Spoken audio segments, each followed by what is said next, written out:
I just want to put that in perspective because as we sit here today and it seems like this is the worst ever. All right, welcome to Talking Investing. I am Tom, and as always, this is not financial advice. Today I want to talk about Bitcoin and the Bitcoin miners. I do a daily update, but today's video is going to be a little bit different. We did have a very tough day today, so I'm bringing some new information that I really do want to share with everybody, so I hope you stick around and watch. Please do us a favor, if you haven't already, subscribe to the channel and smash the like button. A little bit about myself. I have a background in accounting and I've been working with numbers for the last 30 plus years. Also, I've been trading as a retail trader of stocks for the last couple of decades. What I'm hoping to do is share some of my experiences and maybe we can all make some money together. Just want to mention two things real quick before I get to Bitcoin. The channel just started a 10K to 100K challenge. There is a link in the description below to a video that describes that, and I will be doing an update video on that again tomorrow. And then in the pinned comment, you will see a link to a free Discord channel. So we welcome you to our Discord channel. I spend a lot of time on the Discord interacting with subscribers, which I enjoy very much, so I hope that you can join us there. Okay, with all of that out of the way, let's get to what happened to Bitcoin today, because it was a tough day. I'm going to start out by going to the Bitcoin miner big board. So you can see from top to bottom, this board is red, and it's not just a little bit red. The trading day is over. So these are the final numbers for Wednesday, January 5th, 2022. Bitfarms was down over 10%,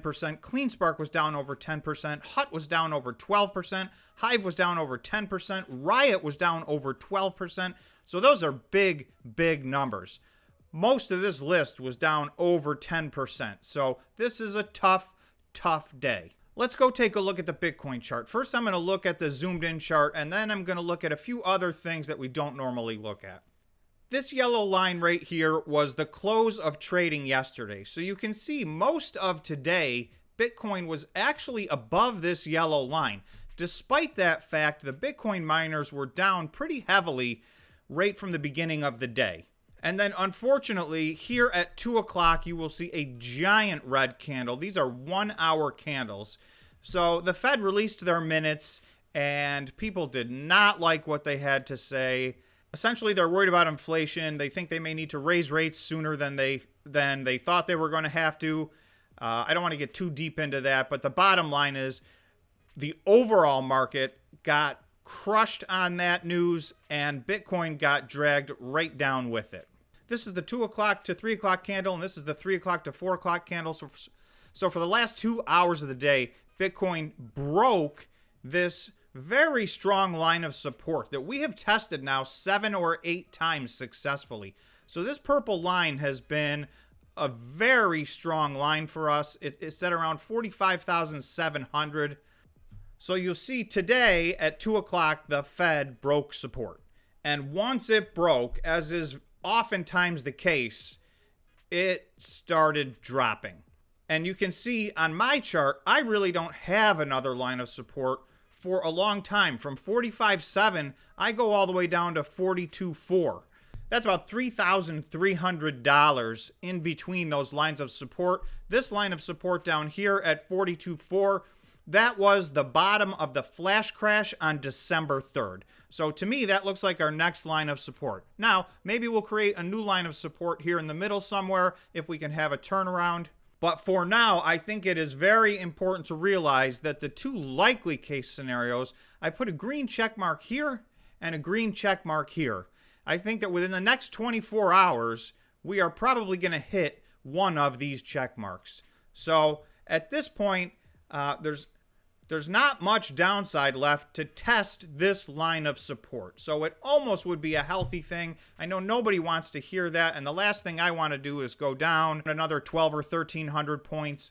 However, sometimes when you fall short of testing a line of support, you linger and linger and linger until you finally go do test that. So I'd rather either see a quick reversal, in which case we can take this line of support off the table, get back up here and start trading within our range, or just get it out of the way and test this line of support.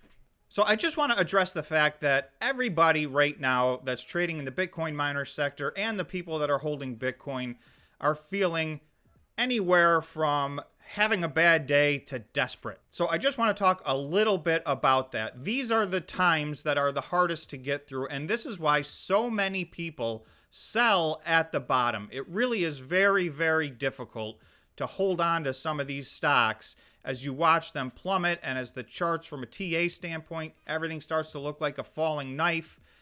But if you look at Bitcoin, and if you look at the Bitcoin miners, they have followed a pattern. And oftentimes in the past, when it gets to this painful point, when it's just too much to stomach, this has often signaled a bottom. I am not calling the bottom. I just basically said we still have a line of support we haven't even tested, so it's quite possible we go down and test that. I don't like to try to call a bottom to the day, but I do believe we're trending towards the end of whatever this short-term bear cycle is, and I'm going to show you that we had a couple of months earlier in the year that were almost exactly like this. And I'll show you what the results of those are, and you probably remember they were very good. Okay, this is the Bitcoin chart dating back to January 1st of 2021. So this is the entire year of 2021 all the way through to today, January 5th, 2022. Now, I have put a bunch of information lines on here, and I'm going to show you what those are. So you will see a series of yellow lines and green lines. I want to go through the yellow lines first. This first yellow line goes from January 8th to January 27th. So just about 20 days, and it was a down 29% in those 20 days. So that was a very difficult, approximately 3 weeks. However, you will see from January 26th to February 21st, so just a little bit less than a month, after those 3 painful weeks, we had an 89.5% run up in Bitcoin. I'm just going to hit a few of the important ones, but you can see we go from, I want to talk about this one right here, because this I believe is most similar to what's happening right now. So I made 2 lines out of this because we had a line here. It looks like from May 9th to May 17th. You know, that's less than 2 weeks. We were down over 25%. From there, we did continue to go down, but you can see the angle of this line is severely different. So this line was another 27% almost down, and that was from May 21st to July 20th. So that is 2 months. So a steep line down at about 26%, and then a 2-month sideways consolidation heading downward of about 26 or 27%.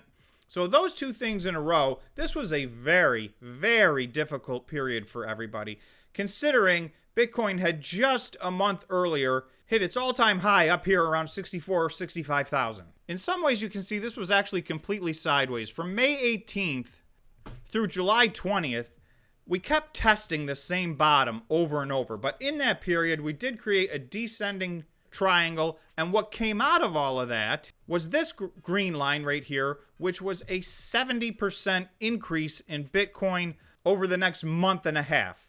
So again, very painful couple months, but immediately followed by a 70% increase. So we had a 90% increase over here in January and February. We had a 70% increase over here in August and September. Then you probably all remember September was pretty rough. It was down 22% in the month of September. That was from the 6th to the 28th, really the 29th. So that was about a 3-week period that we were just down in a straight line. But the next 3 weeks, we were up over 60%. So I think you can see a trend here. We have these painful corrections, and this is the world of cryptocurrency. You guys, I know you all already know this, but it's just good to take a look at the year in review and see. Like, this is not unprecedented. This downward pressure seems awful. It seems like it's the worst ever. But if you just look at the chart for the year, you can see this has happened several times. And in fact, this 3-month period was actually even more brutal than what's happening right now. So what's happened right now is we had a rundown from November 9th when Bitcoin reached its new all-time high of 69,000 through November 26th. We were down about 22 or 23%. We rallied for a few days only to have a flash crash. And since that flash crash, which happened on December 3rd. So from December 1st to January 5th, which is just a little over 1 month, we are now down another 25%. So I would submit to you that this area right here is very similar to this area right here.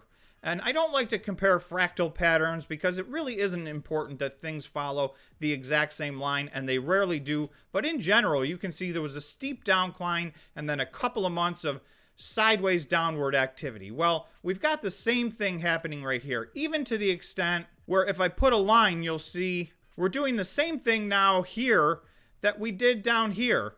We're bouncing off of the same bottom back from December 3rd. To me, this setup right here looks all too familiar. I believe it's very much like what happened here. This was very painful. So much has happened since then. A 70% rally, a 60% rally, a new all-time high. So it's hard to remember that 2021 was a pretty rough, bumpy year. So I just want to put that in perspective, because as we sit here today and it seems like this is the worst ever, we really have done this several times now. It doesn't make it feel any better, but from a trading standpoint, it's important to understand these trends, because what you don't want to do, and what too many people did, we had a bear market, people sold here, and then, they bought back in somewhere up here during the FOMO and exuberance, and then we have a giant bear market again, and everybody sells down here because they just can't take it anymore. Then we have a giant bull run, and, again and again. So if you sold down here and you started to buy on the way up here, well, here we are again. This is another one of those moments. And yes, I don't know this is the exact bottom. We could go a little bit lower, but this has very much the look and feel. Everything does seem a little bit oversold in the world of Bitcoin. Things were down today. The miners were down today on between low and average volume. Bitcoin's volume was fairly average as well. So if we go back to our short-term look at the last week, we've been testing this line since December 13th. So 1, 2, 3, 4, 5, 6, 7, 8, and it failed on the 9th try. So this was a pretty significant line of support.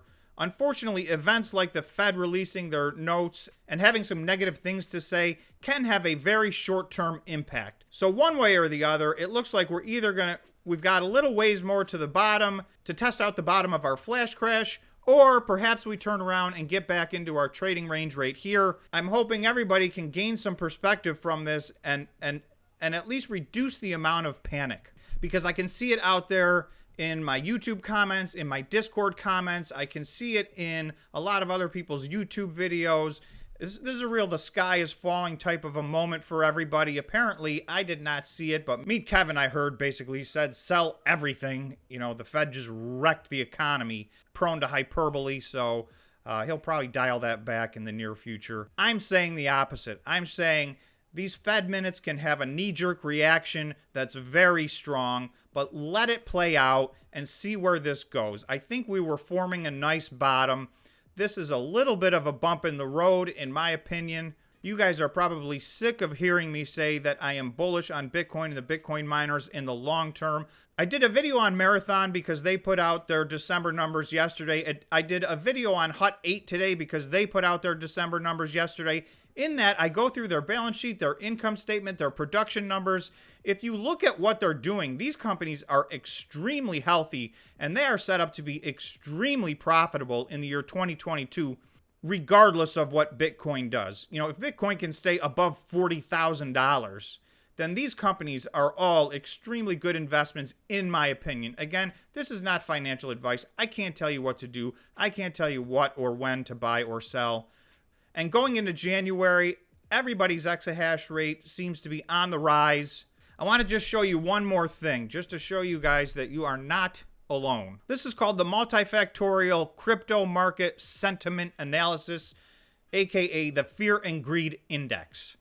So I want to show you that today, and this is before the Fed announced, we were already in extreme fear at a number of 24. So 0 would be complete fear, 100 would be complete greed. So 24 still sits in the extreme fear period. So if you look at the last month, we were in extreme fear today. We were in extreme fear yesterday. A month ago, we were in extreme fear down at 16. And I will tell you, that is very low number. So in the middle, We hit fear at 27. So we have been bouncing between fear and extreme fear for over a month. And here we are back in extreme fear. That may seem like a bad thing, but the fact of the matter is that means everybody else in the market is feeling very much like you do. And in the past, this has been a very good indicator that a bottom is very near, and it's a good time to start dollar cost averaging in if that's your strategy, or just a good buying signal in general. Now, that has been true in the past. I don't have a crystal ball. I don't know if that will hold true in the future, but this has been a very reliable indicator. It's one of many indicators that I look at, but I just wanted to share this one with you. Just to let you guys know, basically everybody else feels pretty much exactly like you do right now. So I'm not going to go through any of the Bitcoin miner charts. Everybody was down between 7 and 13% today. They all look awful. Having said that, if you know your company and you know the fundamentals in your company, these are good buying opportunities. So use your best judgment. You guys got to make your own decisions. So hopefully this shed a little bit more light on the subject and took a little bit of the fear away and the panic away. Bitcoin and the Bitcoin miners will live to fight another day. So that's my update on Bitcoin and the Bitcoin miners today. Thank you so much for watching, and we will see you in the next video.